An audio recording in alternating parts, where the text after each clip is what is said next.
तो 2025 में बांग्लादेश को safest country in south Asia का टैग मिला था एंड बांग्लादेश को रैंक किया गया था 91 out of 193 countries and Bangladesh को आगे रखा गया था इंडिया, पाकिस्तान, नेपाल, श्रीलंका, भूटान सबसे। एंड आईरानी की बात यही है कि वही बांग्लादेश 2 साल से क्राइसिस में चल रहा है, क्योंकि आज की डेट में हमें साफ साफ दिख रहा है कि ये रैंकिंग्स और सर्वेज ग्राउंड रियलिटी से कितने ही कोसों मील दूर है एंड ये सारे रैंकिंग कितने ही मैनिपुलेटिव हो सकते हैं एंड इन सब पे हम लोग को आंख बंद करके भरोसा करने की जरूरत नहीं है। हाल ही में ही बांग्लादेश के अंदर एक माइनॉरिटी हिंदू लड़का जिसका नाम दीपू चंद्र दास है, जब एक फैक्ट्री में काम कर रहा था तो उसे अचानक से रेजिग्नेशन पकड़ा दिया जाता है एंड उस फैक्ट्री के आसपास बहुत सारे भीड़ इकट्ठा हो जाती है एंड उस भीड़ को सौंप दिया जाता है एंड फिर भीड़ ने उसे ब्रूटली मारा है, इतना मारा कि वो उसके अंदर मर गया।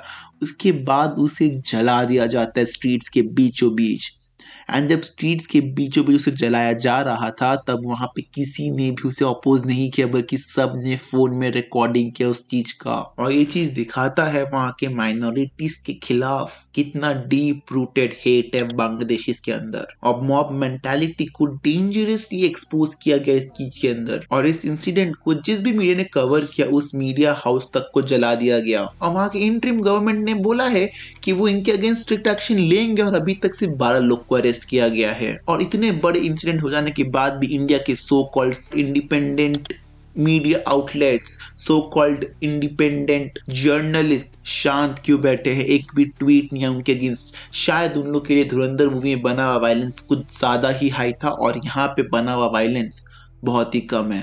अब पूरे इंसिडेंट को समझते हैं कि क्राइसिस शुरू कहाँ से हो रहा है। तो शरीफ ओस्मान हदी जो 32 साल का स्टूडेंट है बांग्लादेश के अंदर, हाँ 32 साल का, वो एक स्पोक पर्सन भी है इंकलाब मंचों का और वो बहुत फेमस है एंटी इंडिया रिमार्क्स को लेके और वो रेडिकल आइडियोलॉजी को बहुत ओपनली सपोर्ट करता है। और 12 दिसंबर 2025 को ढाका में जब एक कैंपेन करे थे उसके दौरान एक अनरिकॉग्नाइज्ड एसोसिएशन ने उसे, और 12 दिसंबर 2025 को जब वो ढाका के अंदर एक कैंपेन के अंदर थे उसके दौरान उसे किसी ने हेडशॉट मार दिया, एक अनआइडेंटिफाइड असैसिन ने उसे मार दिया। उसका कंडीशन इतना क्रिटिकल हो गया था कि उसे एयरलिफ्ट किया गया है और लेकर गया है सीधा सिंगापुर और 18 दिसंबर 2025 को उसकी मौत हो जाती है। और अगर तुम्हें नहीं पता है तो ये वही इंसान है जिसने 2024 में बांग्लादेश की गवर्नमेंट को गिराया था, शेख हसीना की सरकार को गिरा दिया था और उसकी मौत से पूरा देश हिल जाता है। तो हडी के डेथ के बाद वहां के युवा बहुत ही गुस्से में आके सड़कों पे उतर जाते हैं और मीडिया हाउसेज जैसे Prothom Alo, the daily stars office को जला डालते हैं